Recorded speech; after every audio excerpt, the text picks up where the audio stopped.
Ma'am आप अपनी journey और अपने बैकग्राउंड के बारे में बताइए। मैम मेरी जर्नी मेरी ग्रेजुएशन के बाद ही शुरू हो गई थी, बट मैंने फुल फ्लेज मैनर में प्रिपरेशन 2021 के एंड के होते होते शुरू की थी।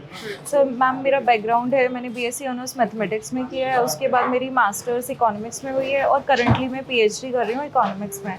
इसके अलावा मैम मैंने इनिशियली तो यूपीएससी को ही टारगेट किया था, but when I failed in my fifth attempt और मेरा मेंस क्लियर नहीं हो पाया, तो मैंने यूपीएससी को थोड़ा टारगेट किया। 9 दिसंबर 2024 को मैम यूपीएससी 2024 मेंस का रिजल्ट आया था, इन विच आई कुडंट मेक इट। तो और उसके बाद 22 ऑफ दिसंबर को मैम यूपीपीसीएस 2024 का प्रीलिम्स था, तो मैंने वो थोड़ा सा अच्छे से फोकस किया क्योंकि मेरा प्रीलिम्स थोड़ा स्ट्रॉन्ग था। मैंने पहले यूपीएससी के 3 मेंस लिखे थे, तो मेरे लिए बहुत ज़्यादा मैम प्रॉब्लम तो नहीं आई, बट हाँ उसको मैंने थोड़ा टारगेट किया।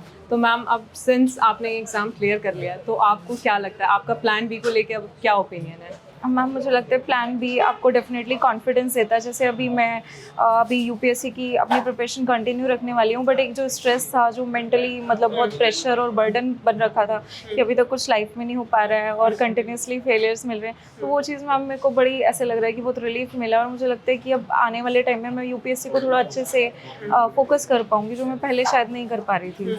मैम उन सारे मोमेंट्स के बारे में बताइए जो आपको सोसाइटी या फ्रेंड्स या पीयर की वजह से फेस करने पड़े सिंस आपका पेपर नहीं निकल रहा था, बाकी लोग लाइफ में काफ़ी आगे बढ़ चुके थे, तो ऐसे कैसे मोमेंट्स होते थे जो आपको बहुत डिप्रेस फील कराते थे? Ma'am firstly being a girl और तो मैं एक रूरल बैकग्राउंड से आती हूँ, तो शादी का प्रेशर ऑब्वियसली था और रिलेटिव्स की साइड से भी, फैमिली की साइड से भी थोड़ा शादी का प्रेशर था। बट मेरा भाई मुझसे काफ़ी बड़ा है, तो उसने मुझे हमेशा throughout the preparation support किया and he was standing for me कि नहीं अभी शादी नहीं करनी है। दूसरा मैम पीयर प्रेशर में आए तो मेरे फ्रेंड्स हैं जो यूपीएससी में सिलेक्टेड हैं, कोई मैम आईएएस है, मेरी रूममेट आईआरएस है, तो वो थोड़ा प्रेशर फील होता था कि मेरे जो सेम उम्र के लोग हैं, हम लोगों ने साथ में प्रिपरेशन शुरू की है, तो काफ़ी लोग सेलेक्ट हो गए और मैं अभी तक भी वहीं पे स्टैंड कर रही हूँ, तो वो चीज़ें काफ़ी थोड़ी ट्रॉमेटाइजिंग होती थी।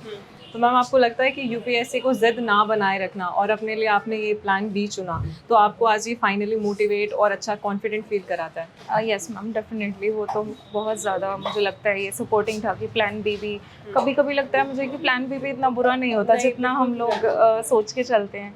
तो मुझे लगता है कि बोलते हैं ना, मैंने भी कहीं पे सुना है कि थोड़ा 2 कदम आगे बढ़ने के लिए कई बार 1 कदम पीछे लेना पड़ता है, तो शायद वो ये चीज़ हो सकती है मेरे लिए, मेरी लाइफ में। तो मैम आप उन बच्चों के लिए क्या बोलना चाहेंगे जो यूपीएससी में अभी तक स्टक हैं और कहीं ना कहीं वो यूपीएससी की साइकिल से नहीं निकल पा रहे हैं, क्योंकि यूपीएससी इवेंचुअली एक ईगो प्रॉब्लम बन जाता है कि हम उस साइकिल में फंसे रहते हैं और हम पढ़ भी नहीं रहे होते हैं, पर हम डिप्रेस इतने होते हैं कि ना हम एग्जीक्यूट कर पाते हैं उस पढ़ाई को और ना ही हम अपनी लाइफ में आगे फॉरवर्ड मूव कर पाते हैं। तो उन बच्चों के लिए आपके लिए क्या मैसेज देंगे आप? मैम जो आपने अभी बोला कि स्टक हो जाते हैं और पढ़ नहीं पाते, तो वो तो डेफिनेटली होता है। जैसे मेरे साथ भी हो रहा था, फिफ्थ अटेम्प्ट के बाद मुझे लगता है कि मेरे प्रिपरेशन में एक ब्रेक तो लग ही गया था मैम, मैं फोकस नहीं कर पा रही थी, तो वो एक टाइम वेस्ट ही होता है कि हम लोग उसमें लूप में हैं बट अपना बेस्ट नहीं दे पा रहे हैं क्योंकि हम कंटिन्यूसली फेल हो रहे हैं। तो मुझे लगता है जब वो सिचुएशन हमें आ गई है कि हमें सबसे पहले तो एक्सेप्टेंस लानी होगी खुद में, क्योंकि हम मैम एक्सेप्टेंस नहीं ला पाते हैं कि हम लोग फेल हो रहे हैं, तो हमें कुछ और भी एक्सप्लोर कर लेना चाहिए। तो वो जो चीज़ है ईगो प्रॉब्लम, वो कहीं ना कहीं हमें सोसाइटी में और बाकी चीज़ों में हमें लोगों से पीछे ले जाती है। तो इसको ईगो ना लेके मैम मुझे लगता है कि अपने आप के लिए एक अपॉर्चुनिटी की तरह देखना चाहिए कि हमारे पास और अपॉर्चुनिटीज़ भी हैं और हो सकता है चीज़ें हमारे लिए सीधी सीधी ना हो, दूसरे डायरेक्शन से हो।